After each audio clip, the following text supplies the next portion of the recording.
الله أكبر الله أكبر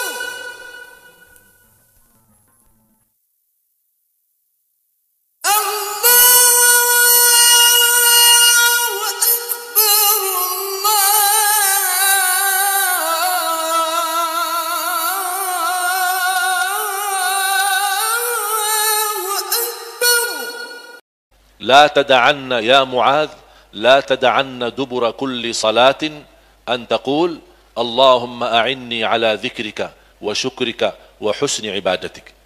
Jangan sekali-kali melepaskan setiap habis salat mengucapkan Allahumma a'inni ala dzikrika wa syukrika wa husni ibadatik. Ya Allah, tolonglah aku, kuatkanlah aku, bantulah aku saat aku berzikir, saat aku bersyukur, saat aku bisa membawa sebaik-baik ibadah.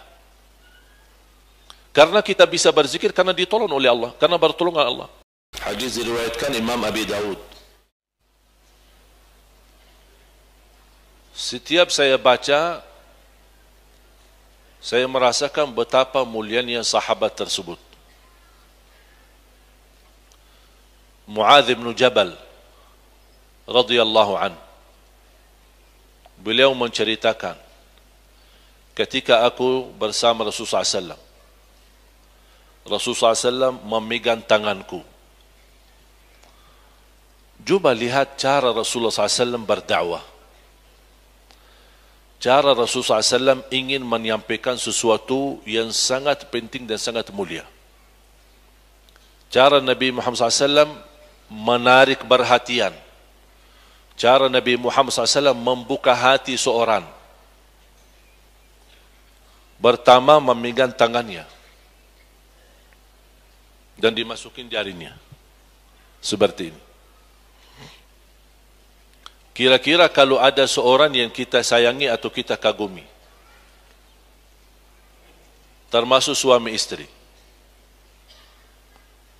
betapa rasanya harmonis, nikmat, cinta dengan kita menyentuhkan tangan dua-duanya bersalaman dan memeluk tangannya bersama-sama, tidak melepaskan di sepanjang perjalanan.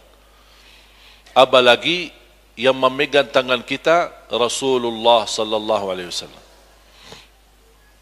Memegang tangan Muadz bin Jabal, dan lebih daripada itu Rasul mengucapkan wallahi inni la uhibbuk, wallahi inni la uhibbuk, demi Allah aku mencintaimu, demi Allah aku mencintaimu, sampai 2 kali.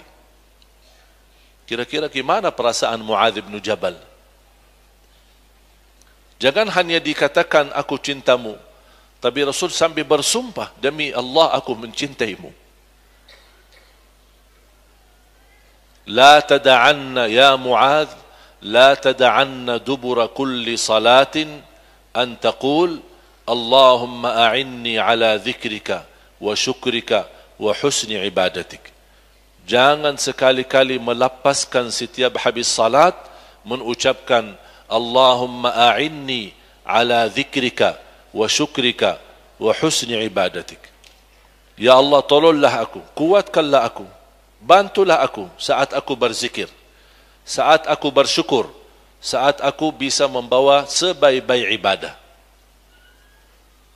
Karena kita bisa berzikir karena ditolong oleh Allah, karena bertolongan Allah. Jangan ada yang merasa diri berjasa kepada Allah.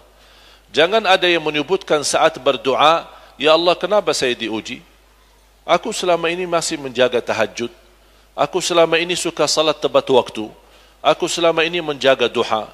Aku selama ini menjaga sunnah qabliyah ba'diyah. Aku suka puasa Daud. Aku suka puasa Isnin Kamis. Tidak pernah saya tinggalkan Al-Quran. Tidak pernah saya satu hari menjauhi daripada sedekah. Suka berbakti baik sama orang tua. Saya suka menjaga silaturrahim. Jangan ada bahasa begitu sama Allah. Malu. Seolah-olah kita bertawar-nawar sama Allah Subhanahu wa taala. Jadi, kenapa Allah saya diuji? Padahal saya sudah beribadah. Jadi merasa dia menegur Allah Subhanahu wa taala. Merasa perbuatannya benar, makanya dia tidak terima diuji oleh Allah Subhanahu wa taala. Jangan coba-coba berbahasa seperti ini sama Allah. Harus kita malu. Karena yang bisa membuat kita beribadah, yang bisa menolong kita beribadah, yang bisa menggerakkan hati kita beribadah, bisa istiqamah, wanita bisa berjilbab, bisa bersilaturrahim, bisa duduk di majlis. Allah yang menggerakkan hidayah itu. Allah yang memberikan. Cukup nikmat yang teramat mulia yang kita tidak mampu membalas dan mensyukurinya, lahir dalam keadaan Islam. Dan semua manusia lahir dalam keadaan Islam. Kullu mauludin yuladu ala al-fitrah. Setiap anak lahir dalam keadaan suci Islam dan iman. Anak Katolik, anak Hindu, anak Buddha, anak dari mana-mana, semua lahirnya dalam keadaan Islam. Dia mengerti apa itu la ilaha illallah. Dan itu saksian mereka di hadapan Allah SWT ketika mereka masih di alam ruh. Ketika Allah bertanya, siapa Tuhan kalian? Mereka menjawab, Rabbuna Allah, Allah lah Tuhan kami. Semua berkata begitu. Tapi kok bisa kita melihat anak sekarang, anak sudah jadi Nasrani atau Yahudi atau Majusi atau Buddha. Kenapa? Dirubahkan agamanya oleh orang tuanya. Dan itu bukan kata saya, tapi kata Rasulullah sallallahu alaihi wasallam. Orang tuanya yang menjadikan anaknya Yahudi, orang tuanya yang menjadikan anaknya Nasrani, orang tuanya yang menjadikan anaknya Hindu atau Buddha. Makanya saya tidak terima atau tidak suka dengan kata ketika ada seorang muallaf tertarik kepada Islam dan dia mau masuk Islam, ini alhamdulillah kemarin masuk Islam. Bukan masuk Islam, kembali kepada Islam. Dia sudah masuk dari lahir, sudah di dunia Islam. Tapi dia hilang sebentar, pergi kemana, jalan-jalan, tahu dibawa oleh syaitan, tersesat, terus kembali lagi. Bukan masuk Islam. Bahasanya kembali kepada suci, kembali kepada Islam, kembali kepada la ilaha illallah. Sama seperti kita orang Muslim, banyak hal-hal yang dilakukan oleh anak-anak kita karena dibiasakan oleh orang tuanya. Sekarang anak-anak belum usia 3 tahun, 4 tahun sudah pandai main game.